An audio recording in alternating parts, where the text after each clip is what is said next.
حمار وحلاوه بطيخ على السكينه بطيخ.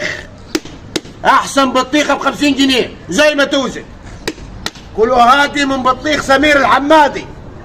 حمار وحلاوه بطيخ، احمر على ابويا بطيخ وعلى السكينه بطيخ ب 60 جنيه البطيخه حمراء ها زي الدم. يا عم الراجل ابن الحلال الثاني هيبيع البطيخ ب 50. خلاص يا عم روح اشتريها مني، ده بطيخ اقرع، روح اشتريها مني.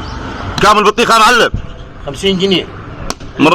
الراجل اللي جنبك ده يبيع ب 60 يا عم، ويقول على بطيخك اقرع. ها؟ هيقول على بطيخك اقرع. اقرع؟ يعني كان حالق لك انت لما يشوفه ده راجل بارد. البطيخ ب 50 جنيه زي ما انت عايز تشتري. 50 جنيه ده والله شافك وينك رحوه، والله ما بغير اقرع.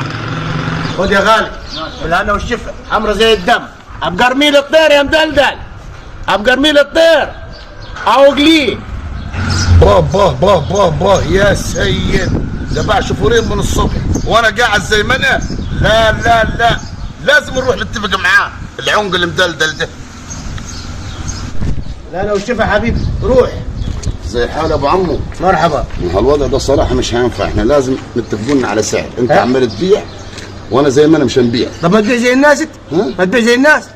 وح ما انت انا جايبها مستورد، ما كل مزرعه واحده هتالف انت وهتقول للناس بطيخ انا اقرع. يا ابوي مين قال لك الكلام ده؟ ده بارد. ده بطيخ استيراد. كاشف عليه بالابلكيشن، عامل له اشعه قدام الناس ليه؟ تعال بس اتفقون على سعر.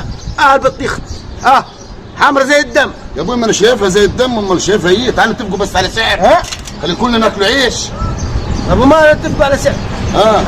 ايه السعر اللي يريحك؟ 50 جنيه بطيخه زي الناس، خلي الغلبان ياكل. خلاص يعني اخر الكلام. 50 جنيه. 50 جنيه توكلنا على الله. 50 جنيه. ايش رايك كلمتك ما تنزل الارض؟ 50 جنيه بس. والله يا ضلال ما هتبيع ب 50، ده انت ممكن تبيع الشريعه ب 50. انا عارفك ما عندكش مله. طب ما قاعد بطيخك للنان امال. انا عارف ايه في ايه حصل لها الناس. حنبيع دلوقتي حنبيع. حصل لها الناس؟ ايه حصل لها الناس؟ ما حدش عايز يشتري. كم البطيخه يا عم الحاج؟ 50. 50 مين يا عم؟ والناس لمين يا عم؟ انت مالك انت يا عم ب 50 ولا ب 60؟ هو بطيخك ولا بطيخي؟ اشتغلنا انا وانت من الواحد السعر، امنك ما بعتش يا فقري. امنك ما بعتش يا عم اسمع يا عم، انا مش عايز نبيع يا عم. 50 البطيخه يا عم 50 مين؟ هنقول لك يا عم انا مش عايز الغلابه تاكل من بطيخي. انت شريكي ب 70 جنيه يا عمي. يا ميه يا مش هتخزن ولحم الله يخرب بيتك. يا ابوي تخزن مين والناس مين؟ انت مالك يا عمي؟ انا حر في بطيخي وانت حر ما لم تضر. توكل على الله رجل قدامي. النار اتصل على الشاطر دلوقتي، ننزل عربيه ثانيه ونوقف حالك. على بال ما يكون نزلت يكون بعتهم كلهم ديلن. يكون بعتهم كلهم على بال ما يكون نزلت. طب انا قاعد معاك على الفرش هنا، انت على الفرش. لا سيبك من الفيلم ده. انت حر ما لم تضر.